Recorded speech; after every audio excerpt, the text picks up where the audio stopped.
اللہ کے خزانوں سے لینے کا راستہ پاؤنڈ نہیں، ڈالر نہیں ہے، تجارت نہیں ہے۔ اللہ سے لینے کا راستہ میرے نبی کا طریقہ ہے۔ تجارت میں ہو، زراعت میں ہو، جاب میں ہو، کھیتی باڑی میں ہو، میرے نبی کا طریقہ ایک مسجد کا ہے، نماز۔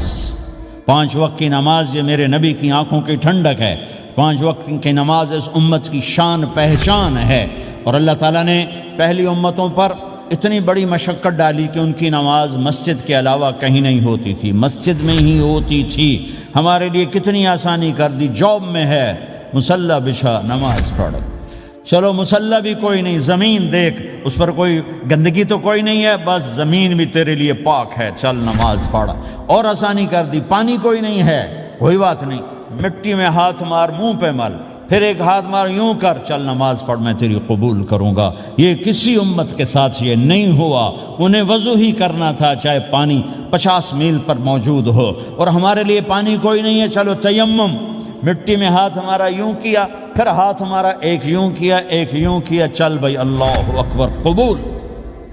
عمار بن یاسر رضی اللہ تعالیٰ عنہ سفر میں تھے، ان کو نہانے کی ضرورت ہو گئی، نائٹ فال ہو گیا، تو انہوں نے سوچا کہ ویسے تو آدمی کو وضو کی ضرورت ہوتی ہے تو خالی منہ پہ ہاتھ مارا اور یوں کونیوں تک، لیکن مجھے تو غسل کی ضرورت ہے، تو خالی اس سے تو کافی نہیں ہوگا۔ تو انہوں نے کپڑے اتارے، اکیلے تھے، ریت کے اوپر کبھی یوں لیٹے، کبھی یوں لیٹے، کبھی یوں لیٹے، 3-4 دفعہ یوں اور یوں رول ہوتے ہوتے پھر انہوں نے نماز پڑھی۔ آئے اللہ کے نبی کی بارگاہ میں، یا رسول اللہ مجھے رات کو نہانے کی ضرورت پڑ گئی، تو میں نے کہا وضو کے لیے تو خالی یہ 2 دفعہ کرنا کافی ہے، تو یہ تو نہانا تھا، تو میں تو ریت میں خوب رول ہوتا رہا۔ میرے نبی نے انما یکفیک ضربتان، ارے سیدھے بندے عمار، اس کے لیے بھی اتنا ہی کافی تھا کہ تو یوں کرتا اور یوں کرتا اور تو پاک ہو جاتا۔ اللہ نے اس نبی کے طفیل، اس محبوب مصطفیٰ صلی اللہ علیہ وسلم کے طفیل، اللہ نے کیا کیا سہولتیں اور آسانیاں ہمیں عطا فرمائیں۔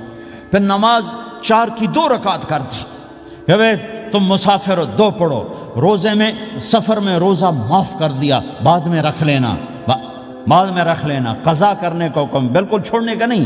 اور کہا کہ بھائی مریض ہو چھوڑ دو، مسافر ہو چھوڑ دو، اور نماز 2 رکعت کر دو، سنتیں چھوڑ دو۔